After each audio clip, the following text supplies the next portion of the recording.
los organofosforados, cuando empezaron con el DDT, eran pesticidas persistentes que quedan en el cuerpo por la grasa. Entonces, cuando salieron los estudios de cáncer de mama y todo el DDT, entonces las corporaciones químicas tomaron una decisión de cambiar de esta categoría de insecticidas organofosforados que son más tóxicos a quien aplica, pero se deshace más rápidamente en el ambiente que el DDT, dígase que todavía sigue en el ambiente. De hecho, hay un estudio que aquí en Guatemala, que lo hicieron en 1977, si no estoy equivocado, la OMS que encontró que en la leche materna en la costa sur, de que el nivel de DDT en las mujeres, no se llama, era 170 veces el límite mundial. Entonces fue uno de los estudios que asustó a Estados Unidos a empezar a estar monitoreando ciertos pesticidas que podía afectar el consumidor allá en lo que son las agroexportaciones desde acá. Pero el efecto a quienes aplican otros pesticidas, pues ahí es donde podemos ver el circuito de veneno, de que es legal en Estados Unidos de exportar pesticidas prohibidos en Estados Unidos a países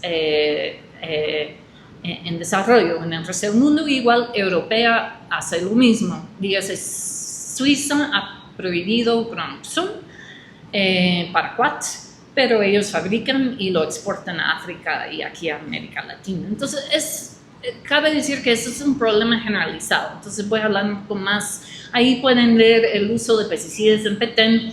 Entonces, en ese cuadro hay varias clasificaciones. Lo que es, se lo podía ver, fue en el 99. Entonces, el más utilizado, paraquat, ¿no? Que ya sabemos está vinculado y hay demandas colectivas en Parkinson's, porque tiene un efecto en demencia y otros efectos neurológicos. Ahora hay suficiente evidencia de que hay demandas colectivas. El edonal, pero vean, ahí en aquel tiempo el glifosato no fue generalizado. Entonces, imagínense ahora. Entonces, hay varias clasificaciones. Por ejemplo, el tratado, eso es un tratado internacional, eso es un monitoreo de una asociación de acción sobre pesticidas, y también una tabla diferente. Entonces, lo que permite Guatemala es diferente que en lo internacional. Bueno, ahí pueden ver el uso global de glifosato. Entonces, vamos a concentrar nada más en glifosato, que antes se pensaba que era seguro, según datos de la Monsanto. Va en aumento y ahí pueden ver a partir del 95 ya iba a terminar el patente de la Monsanto sobre su herbicida propietario. Entonces, en eso tenía la suerte de descubrir en una fábrica de fabricación y desechos tóxicos en la fabricación de glifosato, encontraron bacterias vivas. Y en base de esas bacterias que lograron insertar esos genes primero a la soya, la canola y el maíz. Entonces, en base de eso es el maíz transgénico resistente a Roundup, glifosato. Entonces, fue un herbicida que se aprobó en Estados Unidos en 1974 por la Agencia de Protección Ambiental. Cuando una compañía quiere registrar un pesticida, hay un límite de 90 días. Entonces, la Agencia de Protección Ambiental no tiene ningún laboratorio propio que hace pruebas, sino nada más revisan la papelería de la corporación, lo que ellos presentan. Entonces, si no presentan datos honestos, entonces no hay manera de que... Y pues siempre presión política.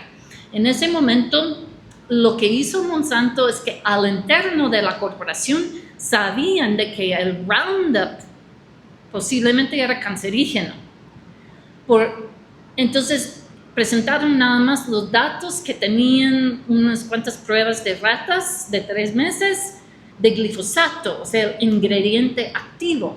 Pero cualquier pesticida, insecticida, herbicida es un cóctel de sulfatantes, de otros químicos que ayuden a penetrar la planta, ¿no? O mantenerse en el medio ambiente. Entonces, ese cóctel, la interacción del glifosato con los otros ingredientes que hacen más cancerígeno el Roundup que el glifosato. Entonces, por eso los científicos un poco confundidos. Entonces, mencioné a mi colega en la Universidad de California. Él es experto en experimentos de células de la piel y él observó esa diferencia en su laboratorio. O sea, el glifosato no producía, pero el Roundup sí. Entonces, por la mezcla de interactuación de químicos. Entonces, no es solamente en el producto. Imagínense ustedes cuántos químicos que ya comieron en la mañana. O sea, en el ser humano tenemos más de 200 químicos, mucho más allá. Antes pensaban de que en los niños no cruzaba la barrera del cordón umbilical. Pero en el 2002, 2004, con esos biomarcadores de sangre, salió un estudio de recién nacidos en que mostraron de que nacieron con más de 200, bueno, en el panel habían como 300 químicos y en promedio los recién nacidos nacieron con 200 químicos. Y el susto fue tan fuerte en Europa de que ellos decidieron cambiar toda su política de regulación hacia el principio de precaución.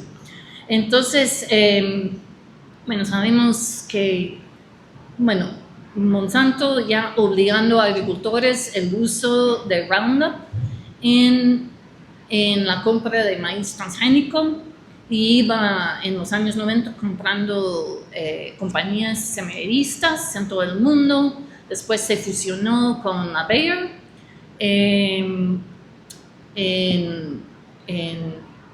Así en competencia vino ya DowDuPont, que se fusionó como Corteva y después Syngenta con una compañía china que es Sinochem. Son los más que controlan el mercado. Bueno, ahí voy a pasar por adelante, pero tal vez empezaron, entonces una gran historia, entonces no fue hasta el 2016 que la Organización Mundial de Salud, comparando los estudios de Roundup comparado con glifosato, que decidieron, que ya vieron suficiente evidencia de declarar Roundup como cancerígeno.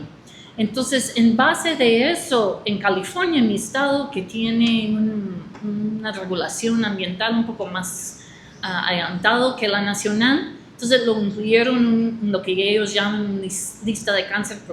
Proposición 56 es una iniciativa de ley de ciudadanías. Entonces, salió un señor jardinero como a 1 hora de mi casa con ese mismo linfoma no Hodgkins, y fue una persona que había llamado a la Monsanto, le salió un cáncer, su linfoma era en la piel, en las células de la piel, se brotó porque todo el sistema inmunológico, entonces sus manchas, tenía manchas. Entonces llamó a la Monsanto, dijeron, entonces le vamos a devolver la llamada. Y nunca lo devolvieron la llamada. Entonces, con esa evidencia, o sea, fue una persona simpático. Entonces, los abogados trabajaron el caso. Y en eso, pues, en el caso fue el primer caso que salió una multa de la Monsanto de $289 millones de multa por haber en todo el descubrimiento, pues tenían que mostrar de que habían falsificado datos durante décadas. Entonces, en base a eso, pues ya empezaron muchas más demandas civiles. Él fue Dwayne Lee Johnson. Ya empezaron a trabajar ya parejas que lo utilizaron de uso domiciliar. La mayor parte de los casos son o de granjeros o más bien personas que lo utilizaban para controlar malezas en sus casas. Entonces ahí pueden ver el monto ahí. Entonces los abogados hasta aquel entonces solo trabajaron en linfoma hodgkiniano, pero ya han empezado a reclutar casos de muchos más tipos de cánceres del sistema inmunológico, dígase leucemia, afectando a los niños, y diferentes tipos de linfoma, Burkitt, folicular, algunos que de célula de manto que son de crecimiento más lento. Entonces, bueno, el mismo año logramos por toda esa... empezaron diferentes institutos a prohibir en Monsanto, y en el pueblo Monsanto tiene uno de sus centros de investigación sobre vegetales y frutales en mi pueblo. Es su segundo centro más grande en Estados Unidos, mayor empleo de gente de mi pueblo, pero aún así con toda esa evidencia encima logramos prohibir el Roundup en el distrito escolar. Ahí es el centro, ahí pueden ver que ahí. Bueno, ahí en México, como saben, ya hay una larga debate sobre el maíz transgénico. Entonces, pues desde hace 20 años, 25 años, cuando descubrieron de que en la sierra de Oaxaca, en el 2001, ¿acaso 3 años después de que Monsanto lanzó maíz transgénico en el mercado doméstico en Estados Unidos o internacional, y México tenía prohibido maíz transgénico en aquel entonces, no por cuestiones ideológicas ni por glifosato, sino porque el barredor de que el maíz BT transgénico, o sea, no es plaga en México ni en Guatemala, o sea, es para Europa, Estados Unidos, a esas climas. Entonces, ¿para qué utilizar un maíz transgénico en México, cuna de origen de maíz, para un plaga que no hay? Entonces fue sorpresivo de que aún en una comunidad indígena que encontraron maíz transgénico. Entonces ahí empezaron, tal vez reconocerán el nombre de la que dirigía durante 6 años bajo la administración del AMLO, el CONACYT. Es toxicóloga y también en formación en genética. María Elena Álvarez Buya, con doctorado en la Universidad de California en Berkeley, igual su estudiante Alma Piñero Nelson, que es ahora mi co-investigadora en el proyecto. Entonces, pero no fue hasta el 2017 que hicieron pruebas de tortillas en la Ciudad de México. Encontraron de que el 90% de ellos fueron contaminados con maíz transgénico, aún con una prohibición total. Y aún etiquetado con libre de transgénicos, la mitad contaminado, y el 20%, casi una cuarta parte, con residuos de glifosato.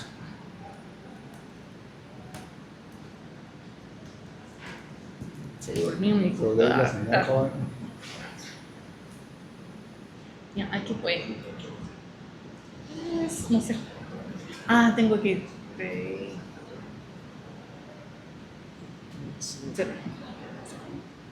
No.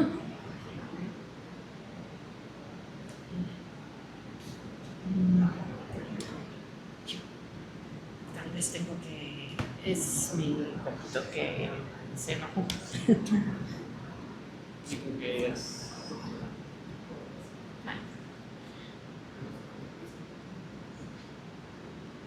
Oye. Entonces, en base a eso, ya la decisión, el gobierno de México decidió ya poner en marcha la evidencia científica y con bueno, y también otra evidencia patrocinado no solamente por comunidades, porque el glifosato en aquel tiempo Monsanto ganó una grande concesión para soya en el Yucatán, que también con Roundup, o sea, se fumiga de manera aérea y fue afectando, hay una gran industria de miel, pero también lo que son las abejas nativas meliponas que no tienen agujero. Entonces, en colaboración con universidades públicas en Yucatán, ellos encontraron de que los cenotes del turismo mismo fueron contaminados por Roundup y que eso fue la razón por la muerte de las colmenas. Entonces, ese caso, pues lograron cancelar esa concesión en base de la ciencia sobre el glifosato. Entonces, todo eso le llegó a AMLO durante la pandemia a tratar de prohibir la importación de maíz transgénico, prohibir pesticidas ya prohibidos en Estados Unidos y de prohibir glifosato para el 2024, igual como en Alemania. Alemania, o sea, sede de Bayer, pues iba a poner una prohibición en glifosato. Bueno, en fin, mi gobierno decidió por presión de granjeros de poner un caso del TLC que perdió México. Pero en la preparación del caso, todo ese poder público de universidades públicas de México, sin influencia corporativa, armaron una base de datos. Entonces, eso para mí es la fuente mejor, patrocinado por CONACYT, ahora que es secretaria en México, y Cibiogen. Aglutina 385 estudios y los resúmenes lo han traducido al español. Ahí pueden ver toda la evidencia, no solamente de cáncer, pero también que lo que podemos decir, hay dos tipos de efecto de glifosato. Lo que es cancerígeno es de exposición a largo plazo a unas tasas más grandes, pero como en los infantes altera el sistema nervioso, pero también cambia el microbioma, o sea, que sabemos que se produce el sistema inmunológico en nuestros intestinos y los neurotransmisores también en la barriga. Por eso se habla de sentir en la barriga un pensamiento. Hay una línea directa entre los intestinos y el cerebro. Entonces, a dosis baja se puede afectar ya el sistema, el cerebro, el sistema nervioso, pero también a dosis baja el sistema hormonal.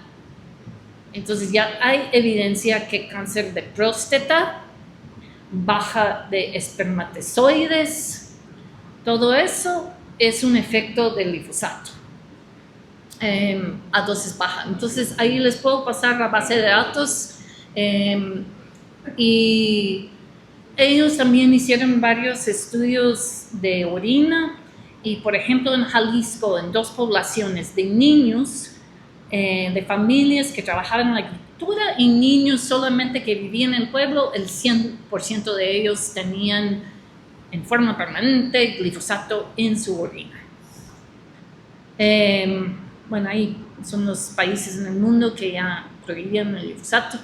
Entonces, no es solamente el efecto ahora, sino ya es una nueva ciencia de que la epigenética, porque las mujeres llevan sus huevos, ¿no? O sea, en los ovarios de la próxima generación. Entonces, empezando con el DDT, sabemos que las nietas y bisnietas de personas expuestas a la derecha ya son susceptibles a cierto tipo de cáncer. Igual el glifosato, ya están dando pruebas de que en tercera generación en ratas hay aumento de cáncer, de diferente tipo de cáncer, y pues incluyendo obesidad. Igual el cambio de microbioma es vinculado con la obesidad. Y enfermedad renal, pues esas pruebas de enfermedad renal creo que les interesa. Lo que puedo enviarles es un estudio por el mucho uso de siembra de soya transgénico soya transgénica en Argentina, así fumigado por vía aérea, volátil en comunidades muy afectadas, y algunos médicos en el campo se interesaron y fueron casa en casa. Y esos estudios de Argentina son los más poderosos del efecto renal y de otras enfermedades en Argentina. Para mí, o sea, porque no era, o sea, fue un estudio poblacional, que es muy raro en la epidemiología de tener ese tipo de datos a nivel de comunidad. No confían en lo que es, aunque Estados Unidos dice que es seguro, cuando la Administración de Alimentos en Estados Unidos decidió de que los transgénicos eran igual como convencional, un previo abogado para ellos trabajaba en la Administración de Alimentos y Medicamentos, después fue a la particular, volvió al Departamento de la Agricultura, volvió a ser vicepresidente de Monsanto, y después el presidente Obama lo nombró como el zar asesor sobre transgénicos. Entonces, bueno, es un ejemplo, pero hay docenas de personas de Monsanto, de su bufete legal privado, que van ya trabajando así en las agencias de gobierno. Entonces, me interesó también después hacer pruebas de glifosato, yo y mi hija. Entonces, aún siendo una persona que solo come orgánico, ahí pueden ver mis niveles de glifosato, no son en cero. Ahí pueden, la primera fila es mi nivel, el promedio europeo y el promedio de Estados Unidos. De mi hija, que jamás le di de comer nada fuera de la casa que no fuera orgánica, ahí pueden ver sus niveles de glifosato. Teniendo creo que 4 años en aquel, porque los niños absorben más por su sistema circular, su corazón bate más por la piel, en fin, que lo que ellos son expuestos comen más y comen de cosas así repetitivas, ¿no? Imagínense tortilla, ¿no? Con residuos de glifosato, los niveles en niños. Pues ahí termino. Lo que podría decir es que México ya, en base a toda esa ciencia y la decisión de querer avanzar, aunque no pueden por vía de tratado de importación, de tratado libre de comercio, como supuestamente prohibido, pues ellos prepararon un expediente sobre glifosato. Es maravilloso, resumiendo todos los datos de esa base de datos, es una fuente clave, y tengo entendido de que ya están ya en las últimas fases de investigación de una herbicida que funciona no por una vía tóxica, sino de otra manera de enzimas, que sería alternativo para la agricultura, porque, bueno, sabemos que hay una gran dependencia.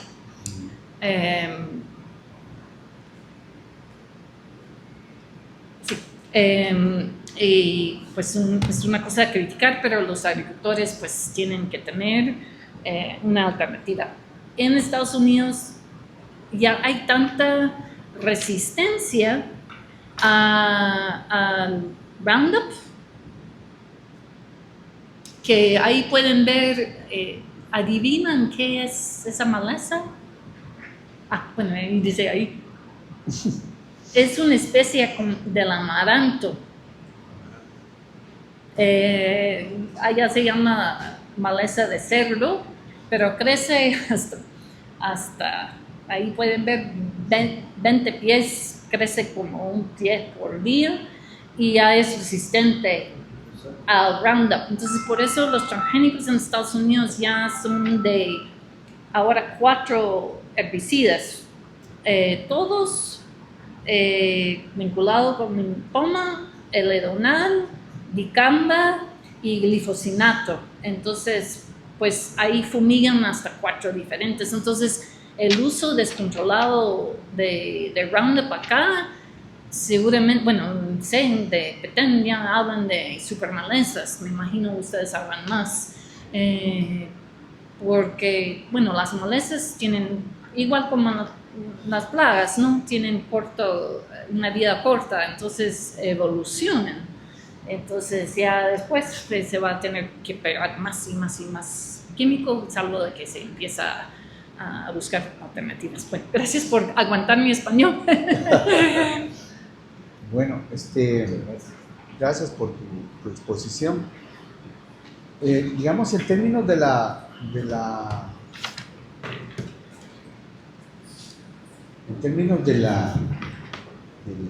los resultados, bueno, ya está más que explícito que hay un problema serio para la salud humana, ¿verdad? Y que obviamente, como tú explicas, esto ya pasa hasta la tercera generación. Ahora, digamos, las alternativas que hay en términos de ir suplantando esto están solamente en el sentido de lo que está prohibido y lo que sí se puede usar, o hay otras ideas de cómo ir suplantando, digamos, este tipo de herbicidas. Pues ahí es lo que entra la agroecología, ¿no? Uh-huh. De pensar a manera distinta, porque todo lo que es insecticida de la primera generación fueron químicos utilizados en la Segunda Guerra Mundial y en la Primera Guerra Mundial como gases de nervios. Entonces, después de la guerra, todos esos laboratorios, tanto de fabricación de municiones, amonia, y también de los gases, empezaron a ver qué uso, porque hay la industria tiene poder. Entonces, por desgracia, uno de los sedes que iba chequeando químicos fue mi Universidad de Davis, y en eso pues el DDT, como por ejemplo, fue inventado a finales del siglo XX. Uso en el área del Pacífico para control de paludismo. Después descubrieron en esas pruebas que tenía un efecto en una plaga que afectaba a la papa. Entonces ahí entró la idea de que vamos a fumigar químicos en la comida. Pero es un pensamiento de alguna forma militar, ¿no? Destruir, matar, en vez de buscar balance, de tener otras plantas complementarias que repelen insecticidas. Entonces empezaron a hacer, ya probando otros, entonces así, ya la Revolución Verde. Entonces en mi libro, Semillas de Resistencia, hay un capítulo sobre la Revolución Verde, ¿no? Fue un todo paquete de fertilizante, o sea, semillas híbridas homogéneos que no tenían diversidad. Entonces,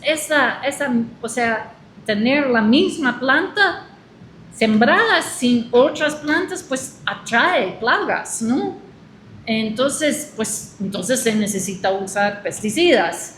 Y vienen malezas porque el pesticida daña los microbios del suelo, los gusanos y todo, entonces ya vuelven las malezas. Entonces como que se quiere más y más y más.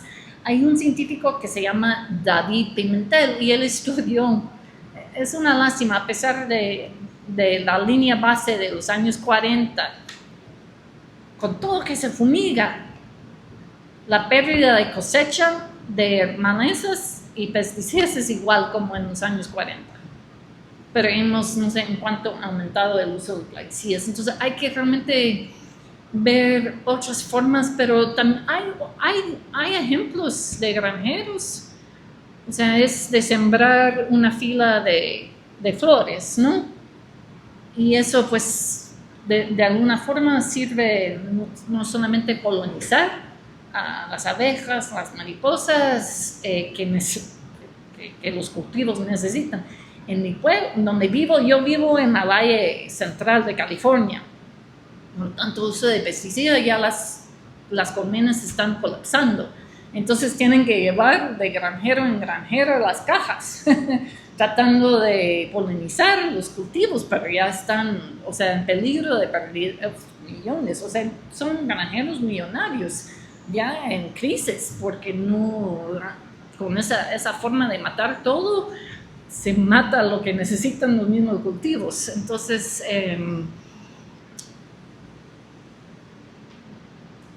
hay alternativas. Ahora, en tu caso, digamos, cuando tú te diste cuenta que ya estabas con el problema del cáncer, ¿tú hiciste algo más? Bueno, demostraste que era por eso. ¿Y presentaste alguna demanda o algo? Ahí, gracias por la pregunta. Yo una vez llamé a los abogados por curiosidad. Como fui expuesta fuera de Estados Unidos, no soy elegible.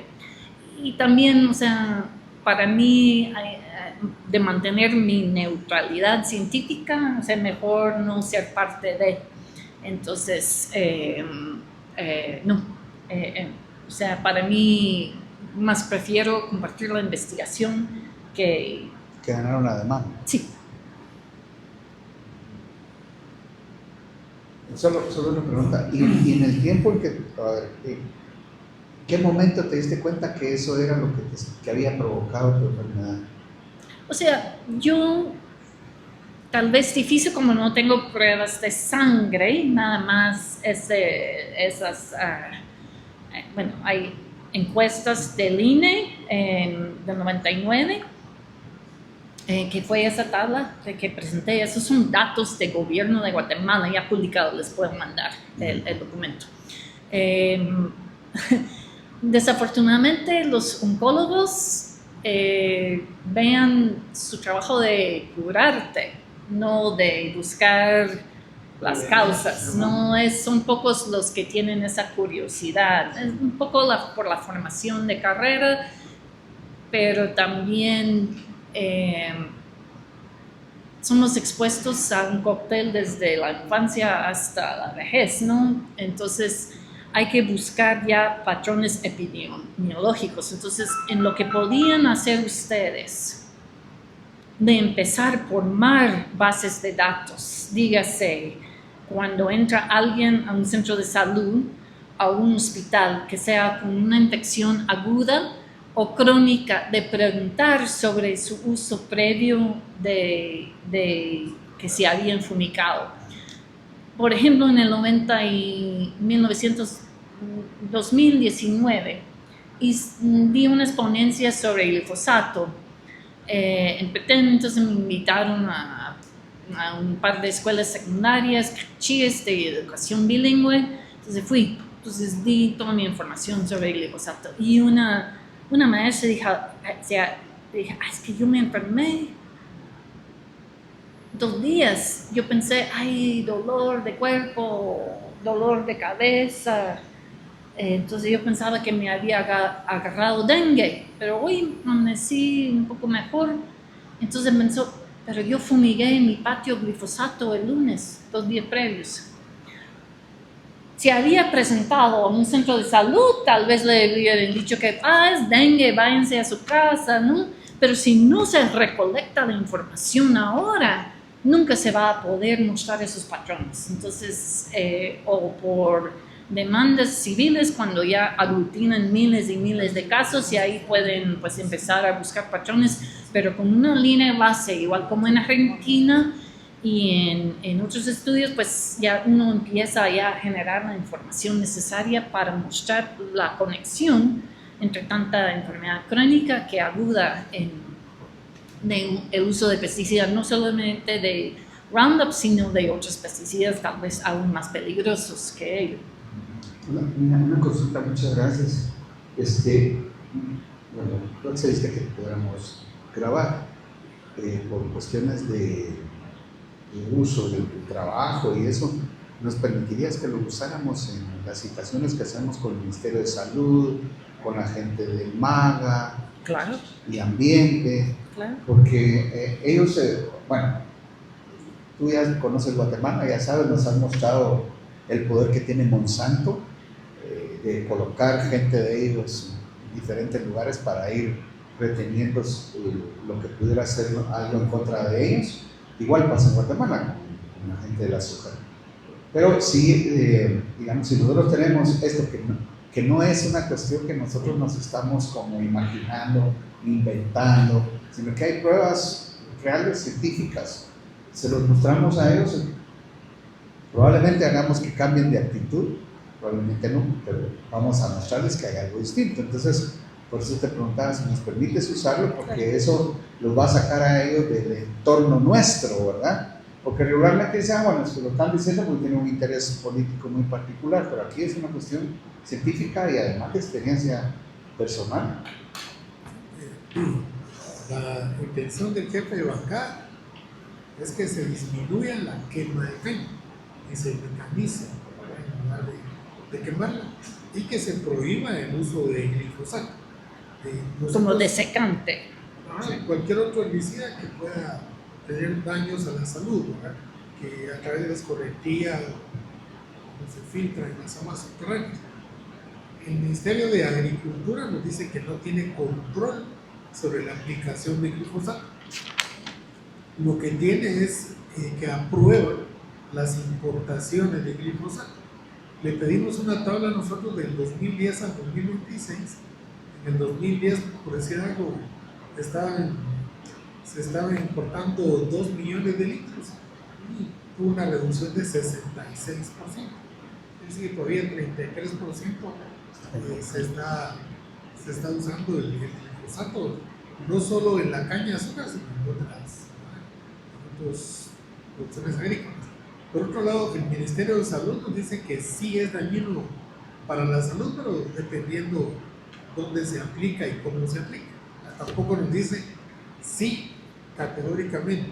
El Ministerio de Ambiente dice que ha hablado con los industriales de la caña y que están probándoles alrededor de 14 instrumentos ambientales, entre ellos la mecanización, ya fumigar con drones, ya no hacerlo con avionetas porque el dron vuela más bajo, ¿verdad? Y puede controlarse más el área de fumigación. Y también nos han dicho que hay otros químicos que son peores que el glifosato. Como que dice, ustedes se están fijando en el glifosato, pero hay cosas peores que como no saben, no nos lo echan en cara. Entonces, nosotros tenemos estas reuniones casi cada 15 días, donde al final lo que se pretende pues, es crear una iniciativa de ley donde se vaya disminuyendo la quema de caña y la aplicación de modulantes. Pero para eso tenemos que convencer a las autoridades también, ¿verdad? Y a los mismos actores, los que producen, de que están causándole un costo al Estado por la gran cantidad de personas con problemas renales, de cáncer, de respiratorio. La seguridad alimentaria también se pone en peligro, ¿verdad? Se mueren las especies, ¿verdad?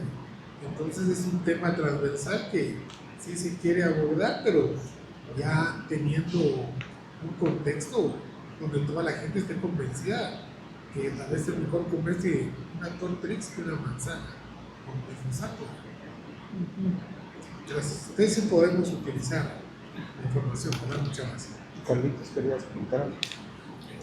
Ya te habíamos presentado con Carlos. Ay, mucho gusto. Yo quisiera verificar cuál es el costo para recuperar su salud, entendiendo que tuvo cáncer y que ahora se le ve bien.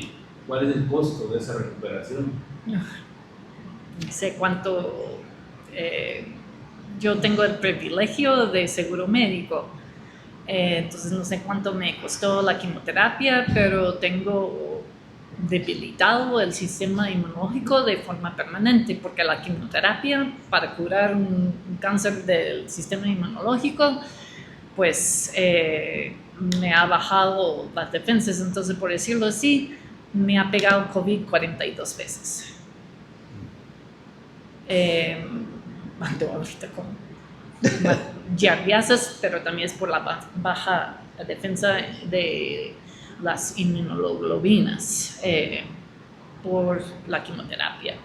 Entonces yo tengo una dieta muy cautelosa, no salgo a restaurantes en mi país para solo comer de comida orgánica y más bien de mi jardín,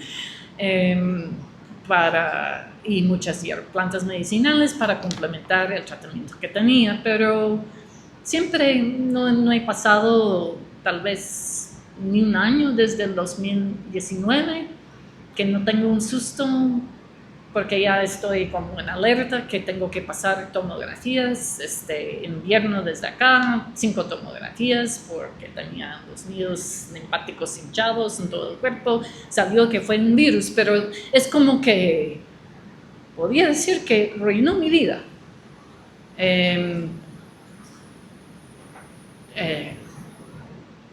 Milagro que tengo una hija, pero ya no, después no podía tener más, entonces yo identifico con la gente sufriendo porque lo he pasado, y sé que aquí en Guatemala, dice la Lucrecia Mac, ¿no? Murió ella de ese mismo cáncer de linfoma, ¿no?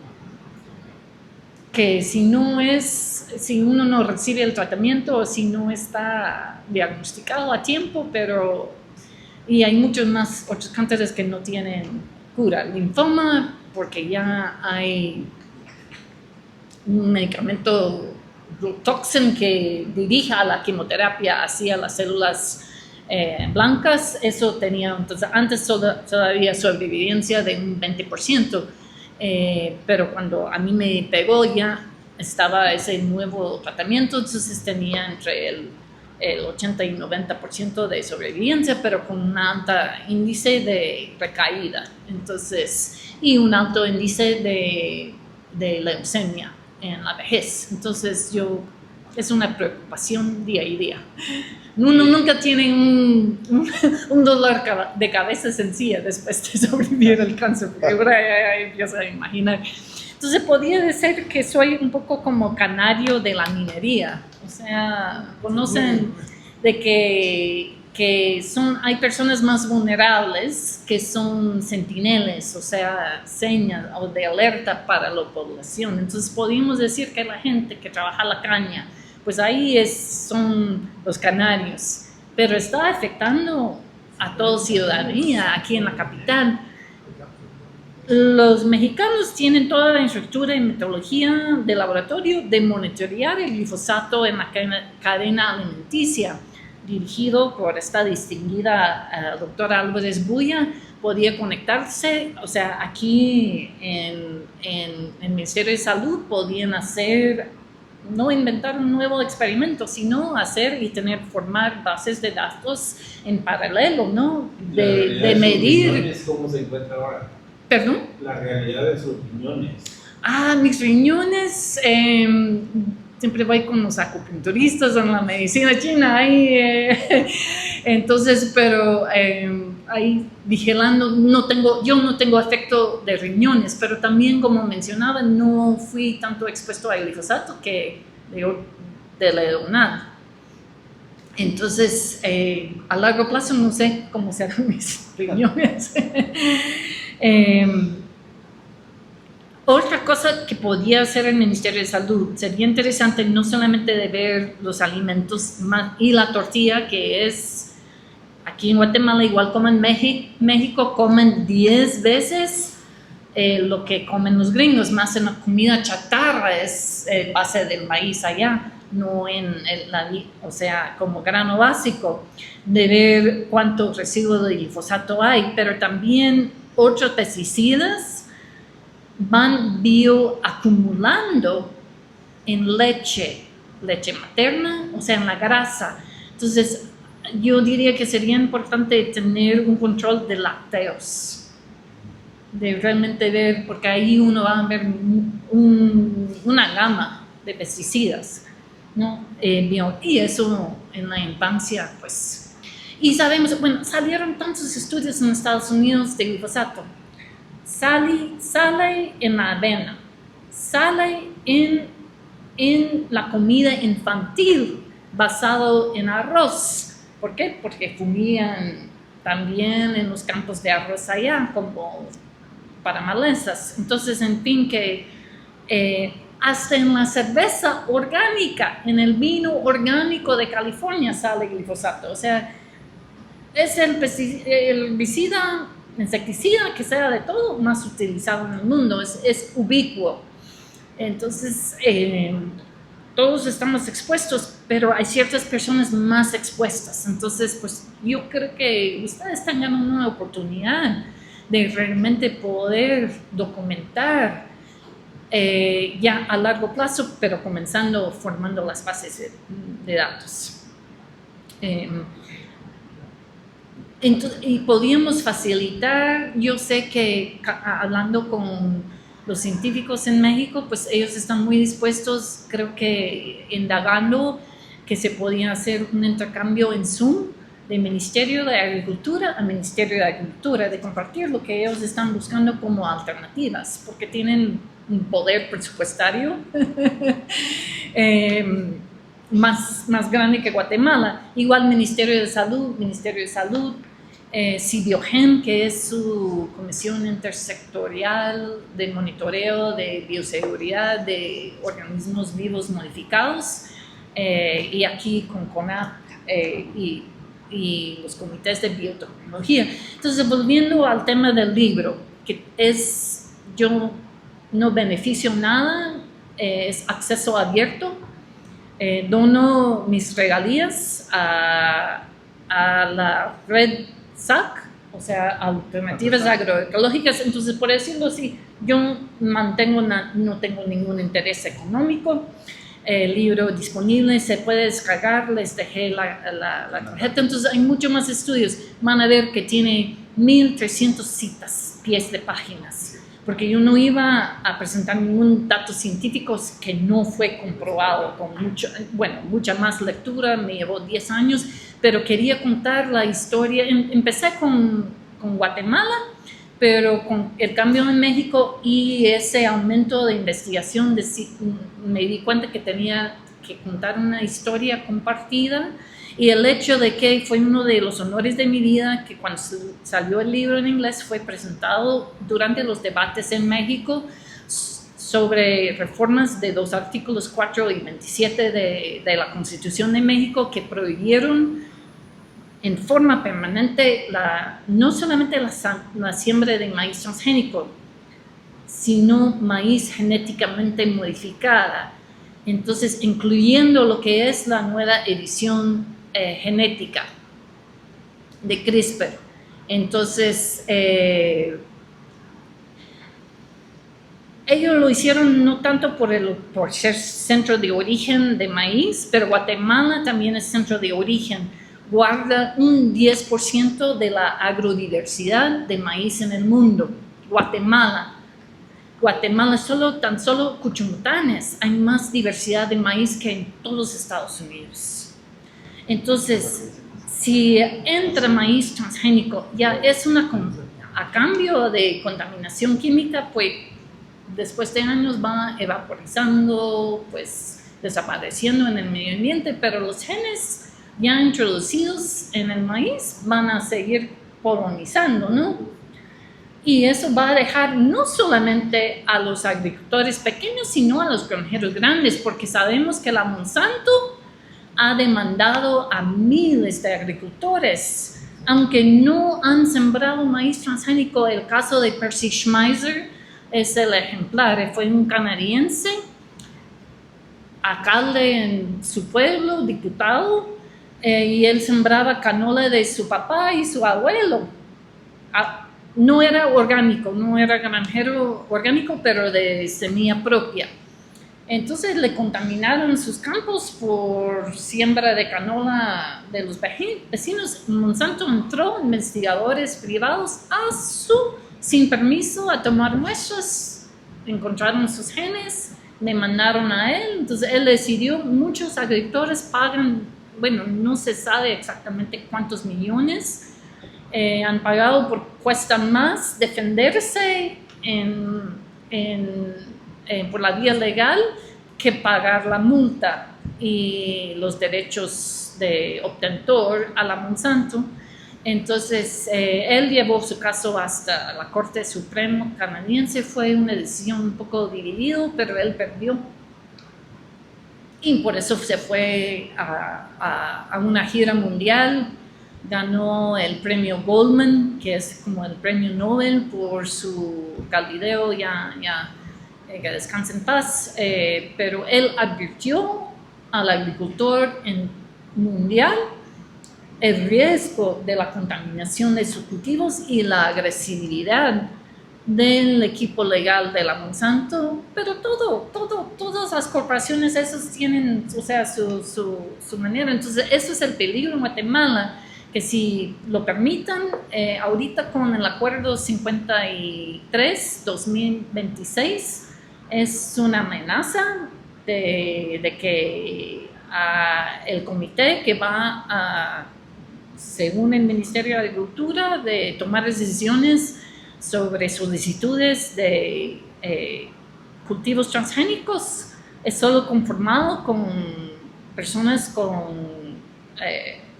diplomas de biotecnología que lo ven como favorable.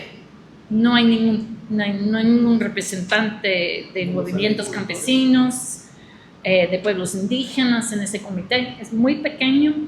Entonces, si avanza a ese acuerdo ministerial, ahorita creo que está ante la Corte de Constitucionalidad la decisión. Hay un amparo para pararlo, pero ahí, pues, por la vía atrás, el pueblo de Guatemala ya se movilizó, ¿no? No era solamente pueblos indígenas, sino también ciudadanos aquí de la capital, porque ¿quién quiere comer maíz transgénico?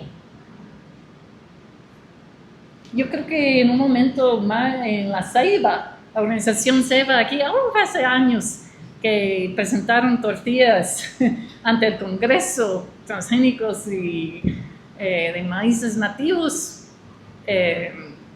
y nadie quería comer el transgénico, ¿no? Les aseguro que comiendo de maseca, eso es transgénico. Sí. Pero lo interesante del estudio en México de 2017 era que los mismos maíces nativos, tortillas artesanales, fueron contaminados con maíz transgénico. Entonces es como la botella de Pandora ya abierta. Entonces es el momento donde Guatemala podría tomar porque es la seguridad alimentaria, la base de la salud de la ciudadanía, de tomar medidas preventivas. Y por no decirlo no como un caso político, pero en Oaxaca hay esfuerzos de querer limpiar el maíz como cuna de agrodiversidad. También en Chiapas hay pruebas tipo ELISA. Se puede, no solamente hay dos maneras de comprar PCR, es un proceso reactivos muy caros, pero hay pruebas rápidas de $2 o $3 por prueba, tipo COVID, que puede decir si hay contaminación, y se puede hacer pruebas de campo de la hoja de maíz antes de que poliniza, y quitárselo y resembrar con maíces nativos. Es lo que están haciendo en Chiapas y Oaxaca, en estados donde hay mucha preocupación por la agrodiversidad. podía dar referencia de muchos que fueron del movimiento agroecológico, ahora están en el Ministerio de Agricultura. Hay un señor, Víctor Suárez, que fue presentado con el desafío de cómo hacer suficiente en maíz para el consumo humano en México. Pues lo que es maíz para animales de granja, todo eso es ya más complicado. Pero México está casi al punto de ser autosuficiente en maíz para consumo de tortilla por los esfuerzos de Víctor Suárez. Y pues están tanto en riego que en técnicas de agroecología y enfocando en las áreas del sur que nunca recibieron ningún subsidio. O sea, fueron más los campos industrializados en el norte de México que tenían subsidiado, o sea, en México con más poder económico, como por ejemplo el mismo Cargill, la corporación que mueve granos en el mundo, una corporación privada más rica del mundo, pues ellos también recibieron subsidios de México. Entonces hicieron un cambio de subsidio en México para el beneficio del pequeño productor.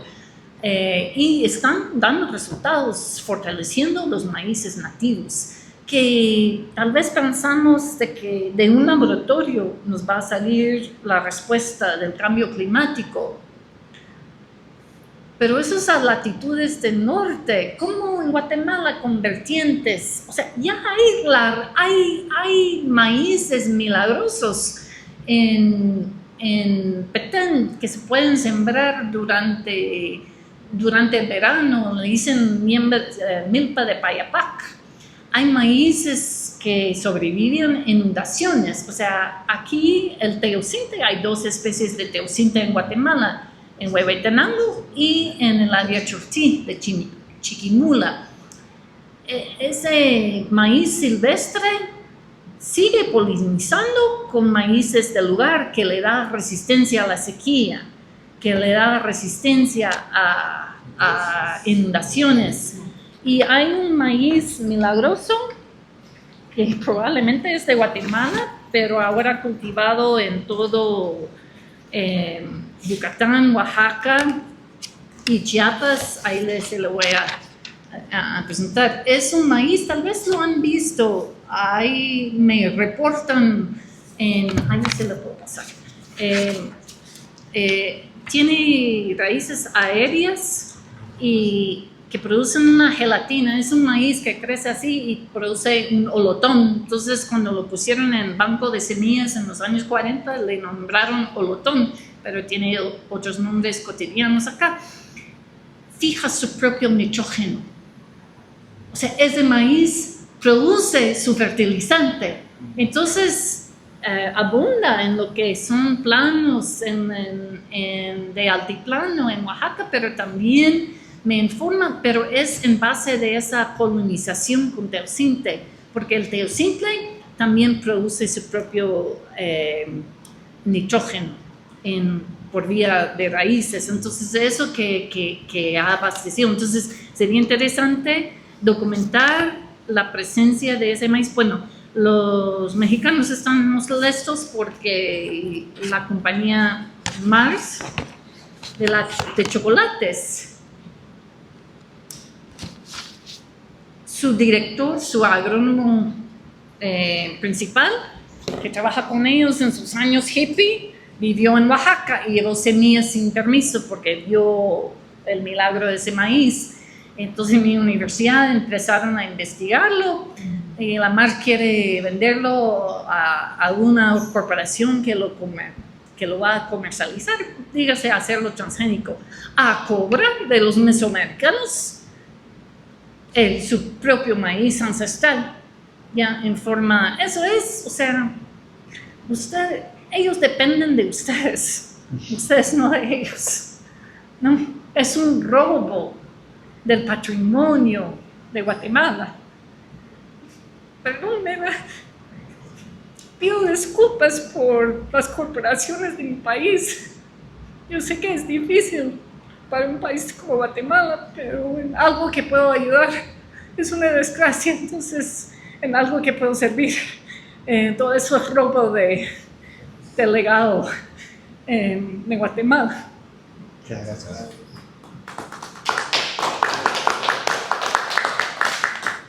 ¿Tienen algo que comentar, jóvenes?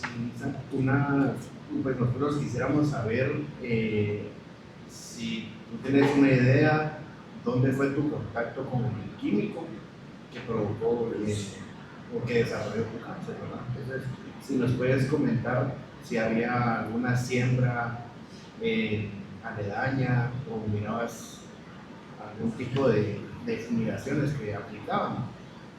Sí, mi investigación como antropóloga era entender la vida diaria de la gente, la misma. Yo iba día y día con los milperos a conocer su trabajo, entonces a veces pasando campos recién fumigados, pero también ellos venían después de fumigar con bomba, traían la bomba en la casa, la bomba ahí al lado de la olla de champán, o sea, era ubicuo, ¿no? Entonces probablemente yo fui expuesta, viví en 7 diferentes comunidades durante 7 años, en algunas comunidades tomando agua de pozo, en otras comunidades bañándome en el río. Entonces, donde hay aplicación de muchos herbicidas para pasto y mucha ganadería a los lados de los ríos. Entonces, eso también sería interesante, tener estudios de agua, de ríos. Entonces, no podía decir exactamente dónde, y tal vez yo en mi mente pensé que fuera la causa principal. ¿Nos puedes decir en qué departamentos estuviste? Estuve en Petén, Izabal y sur de Belice. En lo que era Alta Verapaz, más estudios de idioma quechí, no estuve en aldeas rurales, entonces fueron esos 3 departamentos de tierras bajas. Perdón, para la aplicación de glifosato en esa área donde estuvo, iba enfocada al combate de drogas. Bueno, se sospecha, en los años 90 no sé cómo está la situación actual, pero tengo entendido que posiblemente en los años 70 que fue fumigado en Petén el agente naranja, pero ya en tiempos de conflicto armado, no por la droga, ¿no? Pero el uso de glifosato es ya generalizado. Dígase, en Canadá lo fumigan mucho por uso forestal. Y hay evidencia que hay persistencia en el ambiente más de 6 meses y aparece ya en lo que son arendanos y que son comidas de pueblos originarios en Canadá, pero es persistente. Entonces, por la fumigación aérea, también en California, lo fumigan por las carreteras para no tener que cortar malezas. Entonces sí hay una relación entre los tribus nativoamericanos. Eso es mi cargo en la universidad. Soy parte del Departamento de Estudios de Pueblos Nativoamericanos y Pueblos Indígenas, y salió un conjunto de mujeres con cáncer de mama, probablemente relacionado del uso de fumigación aérea y por la vía carretera, porque la forma que hacen canastas, lo meten en la boca con la saliva para mojar la gama, que ellos utilizan para canasta y ya. Entonces hay casos así pequeños, ¿no? de concentración de casos de cáncer. Entonces ahí tenemos pesquisas de cómo nos está afectando a manera ubicua. Y la otra pregunta, en su experiencia en este análisis, esta investigación que ustedes presentan, ¿qué organizaciones guatemaltecas están haciendo un papel preponderante e identificando este tipo de problemáticas? No conozco, realmente hay una carencia de personas, organizaciones trabajando la cuestión directa de investigación científica sobre uso de pesticidas. Se necesita laboratorio. En cuanto a alternativas, pues está la Red Nacional de Soberanía Alimentaria, la REDSAL, y tengo entendido que hay otro movimiento CANEL, o sea, hay organizaciones de base buscando alternativas económicas, agrícolas, y Estados Unidos, cuando empezaron a exportar pesticidas aquí a Guatemala, fue a beneficio de Estados Unidos, ¿no? Tener las agroexportaciones y desplacer lo que era la milpa. Entonces, es una pregunta difícil de cómo ya salir de esta dependencia, pero problema sí, pues hay que dar el primer paso, ¿no? Tal vez volviendo a su pregunta, ¿qué fue la causa? Yo también pensaba, ¿qué cosa singular? ¿Qué momento que me había dado cáncer? O sea, pero ya un grupo de oncólogos en todo el mundo, más de 200, se juntaron en un proyecto que se llama Halifax, el proyecto Halifax, en un pueblo en Canadá donde se basaba el estudio, pero era a nivel mundial. Entonces ellos dijeron que no es solamente un solo golpe químico, sino es lo que uno está expuesto durante la vida. Pues a veces hay un momento que ya, pero hay que tener ya baja defensa inmunológica, que las células del cuerpo no se pueden reparar. O sea, cada día pues uno tiene una célula mutada, ¿no? Que no salen células malas, pero no huelen tumores, salvo de que uno pierde sus defensas. Entonces es toda la gama de las exposiciones durante la vida. ¿Y por qué los niños padecen de cáncer de cerebro más, de leucemia y linfoma? Porque necesitan menos mutaciones. Y dígase, un cáncer pancreático necesita más, o sea, golpes al cuerpo para llegar a ser un cáncer en metástasis. No. Entonces es otra forma de ver el cáncer. Ese es un estudio que se les podía compartir. Sí, vamos a ir cerrando con contactos, porque ya tenemos trabajo, perdón, me alargué. No. Al contrario, muy agradecido de verdad por tu tiempo. De verdad que es un tema que se ve que manejas de una manera muy extensa, y agradecerte, ¿verdad?, por haberte tomado el tiempo de compartirlo con nosotros. Yo, más que pregunta, te quisiera poner en el contexto en el que estamos en Guatemala. En Guatemala, pues, tú fuiste un poco sentimental en cuanto a los daños que ocasiona a Estados Unidos a Guatemala en cuanto al tema del maíz transgénico. Pero aquí en Guatemala la lucha económica también es muy, muy fuerte. Y yo no sé si tú has viajado por el área sur de Guatemala. El área sur de Guatemala es un área que está hoy por hoy en su mayor parte con cultivos de caña de azúcar.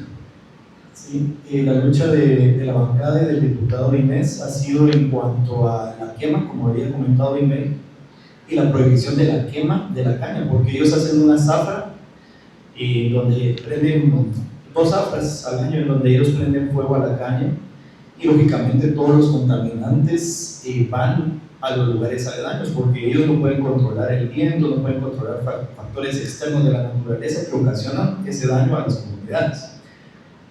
Pero La otra lista de esa lucha es la prohibición del uso del glifosato. En Guatemala, el glifosato, más que utilizarlo los cañeros para el tema de combatir la mala hierba, ellos lo utilizan como un mecanismo para madurar la caña. Pero el problema radica especialmente en que al utilizar el rocío aéreo del glifosato, ellos no controlan hacia dónde va el producto. Entonces imagínate, esta línea que tiene el escritorio es tu terreno con caña de azúcar, y aquí tú tienes tu parcela en donde tú cultivas tu maíz, cultivas tu sustento diario, ¿verdad? O sea, es una familia pequeña versus una finca. Vienen ellos, rocían con drones o con aeronaves y todo el glifosato cae también y afecta a todas las comunidades. Ellos pierden su cosecha, la fruta madura antes, el maíz en etapa prematura se cae, porque la planta, como te digo, de ellos no está preparada para esa cantidad de herbicidas. Entonces la lucha de él radica en cuanto a eliminarlo, porque el daño que ocasiona es daño material hacia la población. Sin embargo, se cita al Ministerio de Salud Pública porque es conocido que también ocasiona, aparte de estos daños que son pecuniarios, o sea, son daños a cultivos, cosechas de ellos, pero también ocasiona daños a la salud. Y tú eres un ejemplo vivo de eso, que viviste eso, pasaste por esa etapa. Yo leí un artículo de Médicos Sin Fronteras, que era una organización que se encargaba de atender a pacientes en el área de los ingenios, en el área sur, y ellos indicaban que ellos tenían demasiados problemas con tema de riñones. Todos los trabajadores de caña de azúcar, en algún momento de su vida, ¿verdad?, ya adulta, pues tenían que acudir al tema de hemodiálisis, precisamente porque de alguna manera estar bajo el sol, trabajando extensas horas, la mala hidratación, ocasionaban eso. Sin embargo, tú tocaste un punto muy importante de una diapositiva, que en la caña de azúcar también había un estudio que relacionaba el glifosato a temas de riñones, de problemas renales. Hoy por hoy se le pregunta al Ministerio de Salud y, como tú indicas, ellos son, en vez de tener estudios preventivos y cuál es la causa, ellos solo ven el tema de tratamiento. Pero tú ves la gran cantidad de trabajadores de caña de azúcar que es atendida por temas renales, desborda el sistema de salud de Guatemala. Y pregúntale a ellos si tienen acceso a un seguro, de ninguna manera. Pregúntales a ellos si tienen acceso al Instituto Guatemalteco de Seguridad Social. Las empresas azucareras pocas veces les pagan el tema del IX, y si los obligan a pagar el IX, cuando ven que se enferman, luego los despiden y se quitan de esa responsabilidad para ellos. Entonces es un tema estructural, porque lastimosamente el poder económico lo que procura es ganancia económica al madurar la caña con glifosato. ¿Y qué ocurre? Sin importar de que como subyacente esté la salud de las personas, esté la salud de las comunidades, esté la salud de los trabajadores. O sea, eso a ellos no les importa el costo humano, sino el interés económico. Y yo te decía en la antesala que teníamos allá que a mí me parece muy extraño que en Guatemala la etiqueta del glifosato que se vende incentive a su uso como madurante. Y yo veo las etiquetas del mismo producto en otros países y solo lo recomiendan para uso herbicida. ¿Qué quiere decir? Que ellos tienen la puerta abierta porque no hay ninguna prohibición para utilizarlo como madurante. Entonces, ese es el tema realmente estructural. Y las potencias económicas, las mayores potencias económicas de nuestro país, adivina quiénes son, los azucareros. Los estudios en cuanto a beneficios o no de cómo ellos hacen sus métodos de cultivo de azúcar, adivina quién los hace. Un propio instituto de los azucareros. ¿Sí? O sea, ellos mismos se autorregulan con estudios ambientales, ellos mismos estudian la manera más correcta de cultivar caña, ellos mismos estudian si es viable o no es viable hacer la zafra o la quema de caña. O sea, no hay ninguna autoridad porque el Ministerio de Ambiente era que no les va a prohibir si son la mayor economía de Guatemala. La mayor cantidad de Producto Interno Bruto que entra a Guatemala es a través de la exportación de caña. Entonces es un poder económico enorme. Entonces yo no es un tema, y me estoy dando cuenta que no es un tema de país, no es un tema al final de cuentas mundial, ¿verdad? Mucha, porque Bayer, hoy por hoy, que compró Monsanto, está potenciando el tema de semillas transgénicas. Pero tú diste un punto muy importante, ellos obligan al uso de este herbicida que se llama, ¿cómo lo mencionaste? ¿El nombre? De Monsanto, el herbicida de Monsanto. Roundup. Es glifosato. Sí, es glifosato. Ajá. Ellos te venden tu semilla transgénica y te dicen y te recomiendan, riégalo con Roundup. No puede comprar glifosato así. Exacto, normal. Tiene que ser el de ellos. Más caro. Más caro. Pero vamos a que el tema del glifosato se extiende a que no es un problema de Guatemala. O sea, es un problema, al final de cuentas, a nivel mundial. Y hoy por hoy se ha facilitado el uso en Guatemala y es más económico porque China lo está produciendo. ¿Sí?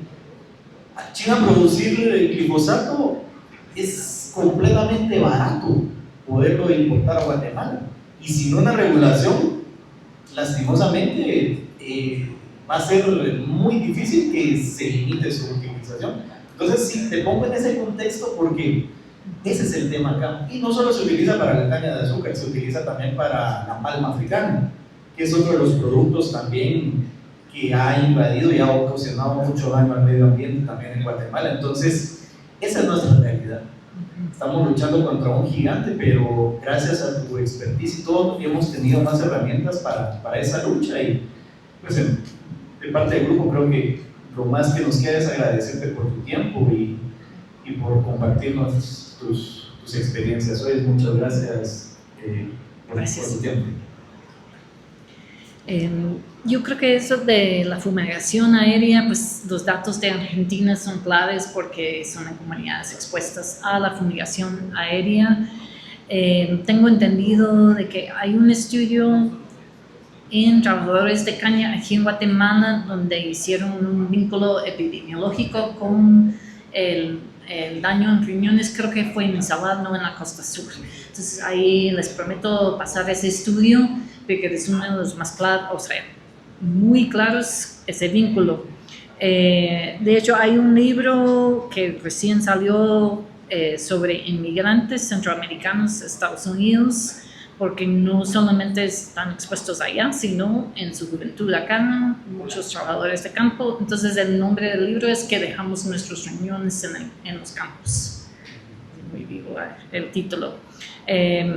Entonces ahí prometo cualquier bibliografía, pero lo que usted dijo es clave, de que es una dependencia ya meter maíz transgénico, soya transgénica, canola, lo que sea, porque va obligado más el uso de Roundup, de glifosato. Ya está entrando el maíz transgénico en Guatemala. Lo oigo, soy antropóloga, ¿no? Entonces, oigo por las redes de campesinos de que por todo el Petén se está sembrando, ellos lo llaman maíz Pantec. Pantec es una formulación genérica del glifosato. Entonces están contentos porque este año se está dando bien el maíz, no porque es transgénico, sino porque es un híbrido, o sea, el transgénico es basado en un híbrido. Entonces, como allá la gente o sea, son sus propias semillas, guardan su semilla. Entonces, cuando en los años 70, 80 que introducieron el HB83 y otros semillas híbridas, pues la gente sembró, dio bueno, entonces volvieron a reciclar, resembrar, bajó la producción. Ese maíz poco a poco se iría acriollándose de alguna forma. Entonces cuando entra el maíz transgénico de vía ilícita bajo agua de Honduras, cuando lo siembran da bien, otra vez es la revolución verde, va a dar buena cosecha el primer año, va a bajar en un 50% el segundo año y aún más, ¿no? Y va colonizando, debilitando los maíces nativos por el hecho de ser híbrido, no nuevo, producido en campos especializados. Entonces, en el libro hablo mucho un poco de esa historia, igual en el altiplano probaron maíz híbrido, dijeron no, ya no rinda, entonces volvieron los maíces nativos, pero en las áreas bajas pues hay mucho reciclaje. Hay un estudio Maíz para Guatemala que hizo un señor de Lita con un holandés hace tiempos, Mario Fuentes y Jacob Van Etten, y hablan de esa problemática de cómo está debilitando los maíces nativos con el híbrido. El problema también, abro el libro con una historia de que el maíz híbrido mucho se come la gorgoja, entonces tal vez produce un poco más rendimiento si uno siembra maíz semilla comprada, pero se pierde en la cosecha. Entonces fue el segundo mes que estaba en una aldea tirado ahí por la Dios Aramaya, una familia Herchí. Acaso yo era una gringa de 20 años, no muy hablaba español ni sabía las tradiciones, mi camita de madera y cartón, mi pita. Entonces vi que, bueno, la casa era la mitad del tamaño de este salón. Ahí yo vi que estaban en la cocina pisándose. Entonces dije, ¿será que estoy observando una ceremonia maya? ¿Qué hago? Entonces me quedé la dormida. Entonces en la mañana tenía la valentía de preguntar qué pasó. Me dije, hormigas. Dije, ¿hormigas? Sí, invadieron hormigas en el fogón. Entonces me pidieron el favor de traer folidol del pueblo. Entonces yo así de inocente, porque en la juventud, ¿quién va a pensar que va a tener cáncer? No, lo traje con la comida de la semana. Entonces él mataron las hormigas y lo echó todo el folidol en la troja de maíz. Así empecé a darme cuenta, era costumbre de todo agricultor que siembra maíz híbrida, o sea, por la dependencia, no poder perder la cosecha, de echar el folidol. Ahí les aseguro, en cada comunidad de Petén, y ustedes están comiendo residuos de folidol en su maíz, porque es maíz híbrido. O sea, es que por eso hay que cambiar la visión, tal vez no enfocar solamente en el rendimiento, sino en todo el ciclo de la cadena alimentaria. El maíz nativo en tusa se puede almacenar un año ahí con cenizas del fogón y todo sin ningún problema de gorgoja. Entonces es como que, pero en pensamiento industrial es solo enfocar en la producción, pero hay que ver, o sea, también la postproducción, o sea, el almacenamiento. Y ahí tengo entendido que Guatemala antes tenía un sistema de silos, ya no tiene. Entonces muchos agricultores ahí, pues por necesidad, venden barato para no perder la mitad de la cosecha a la gorgoja. Entonces, así no solamente evitar fumigar pesticidas, sino fortalecer otra vez el sistema de seguridad para que las corporaciones no pueden meter bajo el TLC maíz en su momento de escasez en Guatemala, bajando el precio al agricultor. Entonces, una gama de cambios políticos podía, o sea, empezando con un paso en algo, pero aprecio mucho su preocupación por el glifosato, y a la orden para cualquier estudio de biblioteca, ahí puedo. Gracias. Es una de los pequeños regalos que tenemos como catedráticos, acceso libre a la biblioteca. Gracias, ahí vas a decir. Sí, él es de Chiquimula. Ah, de Él Chiquimula. es de Santa Rosa y de San Marcos. Usted es de Escuintla, Escuintla. Concepción. Hay diversidad de guatemaltecos. Sí. Bueno, muchas gracias, te agradecemos mucho tu tiempo, tu disposición a contar nuestra experiencia, a compartir con nosotros, porque no es tan fácil a veces partir de la experiencia propia, ¿verdad? Pero ha sido muy enriquecedor, te agradecemos enormemente y pues vamos a mantener la comunicación. Tú tienes mi número, ahí nos puedes por favor enviar si esto es, bueno, lo de línea lo podemos buscar, ¿verdad? Pero si nos das el dato, Ah, sí. sí, porque probablemente ya no lo tengan ellos ahí.